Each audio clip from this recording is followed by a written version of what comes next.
Dar pavasarį kitų studentų atstovybė sudarė aktualius studijų klausimus ir pasiūlymus jiems spręsti.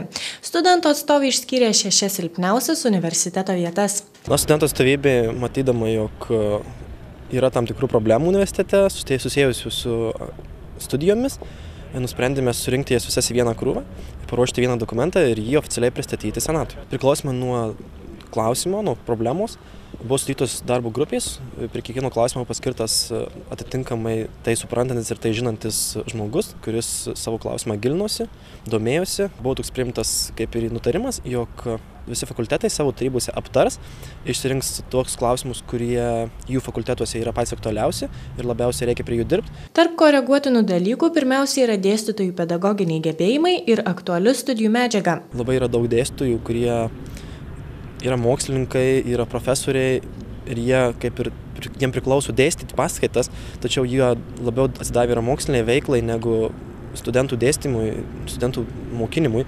Todėl mes nusprendėme, jog tai yra problema, gana nemaža problema, žinoma, ne su visais dėstytojais, bet su kai kuriais. Ir mes manome, kad tą problemą reikėtų spręsti kažkaip pasidalinant dėstytojams savo dėstymo metodais. Taip pat studentų atstovai susirūpinę dėl didelio akademinio nesąžiningumo ir mažo taikomosios matematikos pritaikomumo specialybinėje praktikoje. Universitete tikrai yra daug studentų, kurie nusirašinėja. Manome, kad tai yra, jog studentai nemato panaudojimų, savo galimybių, pritaikomumo, to, ką jie mokinasi, kad jie pritaikys realiam gyvenime. Ir mūsų siūlymai buvo, jog daryti kažkokias kitokias tenktas užduotis formuluoti su studentais, kartu galbūt netgi keisti pobūdį raštų darbų, daugiau skirti analizuojamą darbą. Tokį darbą, kuriame nebūtų tiesiog sausa teorija, bet tiesiog kai kur net gerų pavyzdžių yra tikrai universitete, kai dėstytojai duoda egzaminų metu naudotis viskuo, ką tu turi, bet užduotys būna parinktos tokios, jog tau reikia galvoti, tau reikia suprasti tai, ką tu mokinaisi ir kad tu galėtų išlaikyti egzaminą. Gatvėje sutikti studentai dažniausiai buvo patenkinti esamą tvarką universitete, tačiau buvo ir tokių, kurie jau seniai įžvelgia trūkumų. Kas universitete jums labiausiai nepatinka?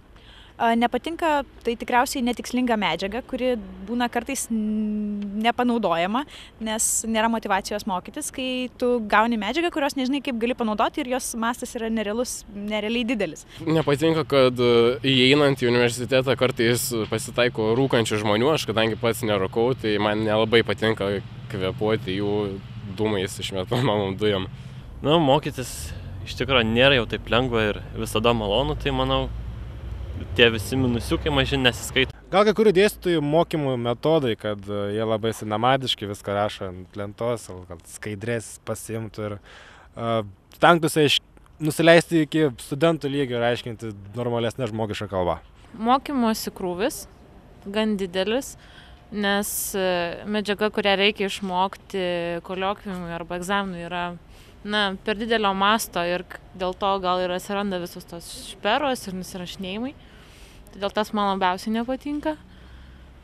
Kai kurių dėstytojų nesupratingumo studentų atžvilgių. KTU esą savo projekte numato tobulinti ir KTU elektroninę erdvę ir mokslinės veiklos prieinamumą studentams. Mes norėtume, kad būtų sukurta sistema, kuri būtų populiari tarp studentų ir per tą sistemą eitų pasiekti kiekvieną studentą studijuojantį universitete. Nes gatvėje sutiktas studentas nežino apie tai, ką KTU esą veikia, kokius siūlymus teikia rektoratui, kaip gerina studijų kokybę, tačiau taip pat dažnas mėgsta juos pakritikuoti. Todėl vietoj to, kad bambame ir esame nepatenkinti studijų sistema, bent jau apsilankykime tokiuose puslapiuose kaip ktuesa.lt ar lss.lt ir pasidomėkime, kas yra daroma, kad mums mokytis būtų geriau.